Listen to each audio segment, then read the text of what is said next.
There is a black and white photograph that stops people cold. A white fiberglass mask emerging from the tunnel at Madison Square Garden. Blood still fresh on the #1 jersey of the Montreal Canadiens.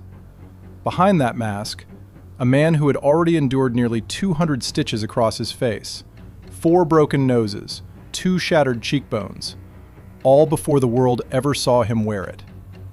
His nicknames were Jake the Snake and the Masked Marvel. And even Gordie Howe, the most feared scorer of his era, admitted he thought twice before challenging him. Terry Sawchuk once said, "He is the only one who ever made me feel like I still had something to learn about this position." What made him so terrifying? Stay with us. It was November 1st, 1959, Madison Square Garden, New York City. The Montreal Canadiens were on the road, and the air inside the old arena was already thick with tension. Back then, there was an unwritten law in the NHL. Goalies played barefaced. No protection, no mask. To wear one was considered cowardice.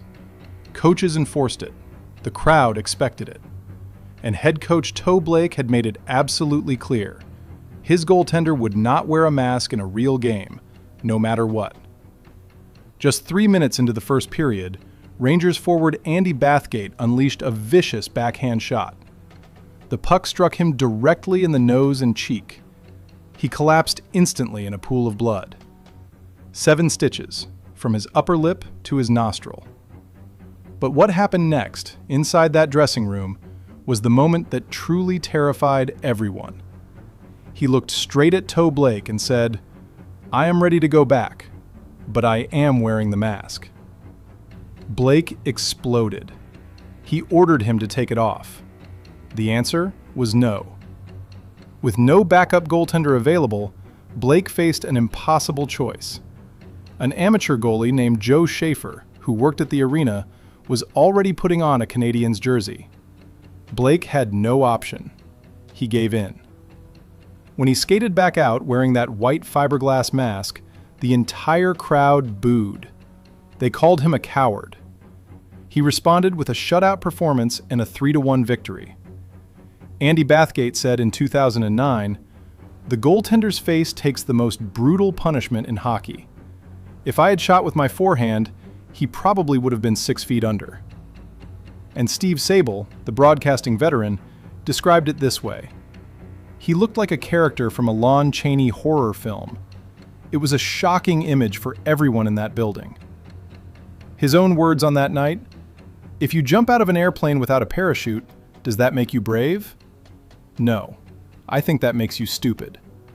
I will never play without a mask again." While other goalies relied on instinct, he relied on something far more unsettling: preparation. Throughout his peak years in the NHL, he carried a small black notebook. Inside it, detailed notes on every opposing forward he faced. Not general observations, specific ones. Gordie Howe always shoots high to his left when he cuts in from the wing. Bobby Hull tends to fake the shot before passing across. But the truly terrifying part was what he did with that information during a game. He would deliberately leave a gap open, exactly the spot he knew a particular shooter preferred most. And the moment that player released the puck, confident in his choice, he closed it. Gone. Stopped. The greatest scorers in the league began to doubt their own instincts when facing him. That is not a physical battle. That is psychological warfare. The man they called the most elegant gentleman in NHL history, who played alongside him for years, said it plainly. He studied opposing players years before anyone else thought to do it. He was always one step ahead. And Scotty Bowman, one of the most decorated coaches in NHL history, put it this way. His analytical ability was unmatched. He did not stop pucks with his hands. He stopped them with the mind of a scientist. Before he came along, a goaltender had one job: stay in the crease, do not move. Going beyond that line was considered the greatest sin a goalie could commit. He saw it differently. In the late 1940s, playing for the Quebec Citadel, he began doing something that made his coaches furious. He left the net. He skated out to intercept long passes. He retrieved pucks behind his own goal. He eliminated danger before it could develop. His coaches threatened to cut him from the team. He responded with logic so simple it was impossible to argue with. If I have the puck, they cannot shoot. If they cannot shoot, they cannot score. So why should I stand still? He kept doing it, and eventually the game had no choice but to follow him. Todd Deneau, the man who wrote his biography, described it this way. He was the first to play the role of a third defenseman. The defensemen at Montreal loved it because he took so much pressure off them. And hockey historian Ken Campbell said in 2017, "No goaltender ever dominated and revolutionized the game the way he did.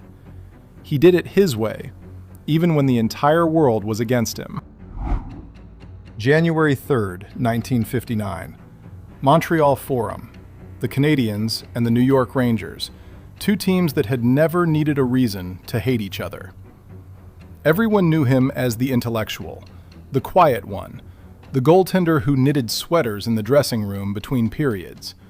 Opponents assumed that made him soft. They were wrong. Late in the game, Rangers forward Jim Bartlett deliberately slid into him inside the crease. A cheap shot. A message. He did not wait for his defenseman to respond. He stood up and threw a hard, direct punch straight into Bartlett's face. The entire bench emptied. Every player from both sides poured onto the ice. A full bench-clearing brawl erupted across the Montreal Forum. The only man who stayed out of it was Rangers goaltender Gump Worsley, who simply watched from the other end. He received a major penalty. He did not care. Gump Worsley, who witnessed every second of it, said afterward, "Everyone went after each other." He proved that he did not only know how to knit sweaters in the dressing room, he knew exactly how to use his fists to protect his territory. The message was received by every team in the league. Do not touch him in his crease. Before the mask, there was just the face. And the puck.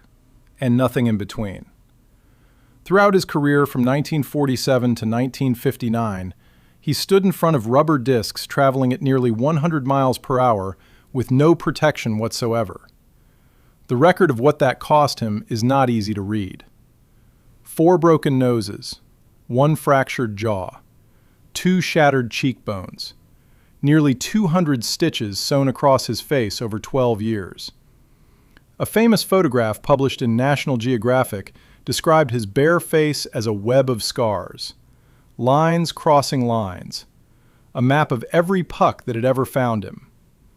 But the truly frightening thing was never the injuries themselves. It was that he came back every single time, stitched up and skating again, as if nothing had happened. He played like a man who had already lost everything he could lose, and therefore had nothing left to fear. Gordie Howe, the most physically dominant player of that generation, said it plainly.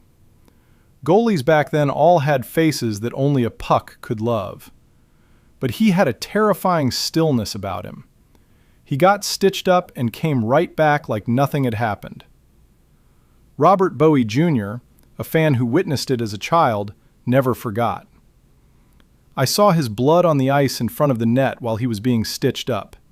He showed no pain at all. He was so tough it was frightening. His own words on the matter. I designed the mask to protect, not to look beautiful. I had more than enough scars to understand that courage cannot stop a puck with your cheekbone. 7 Vezina Trophies. 6 Stanley Cup championships. 5 consecutive Vezina wins from 1956 to 1960. The first goaltender in NHL history to win both the Vezina and the Hart Trophy in the same season. Still setting records at 44 years old. But the numbers are not the legacy. Every goaltender who has ever strapped on a mask before stepping onto the ice owes him that protection. Every one of them. Todd Deneau said it best. He did not just become the greatest goaltender. He created what a modern goaltender is. Every masked goalie alive today owes him their life.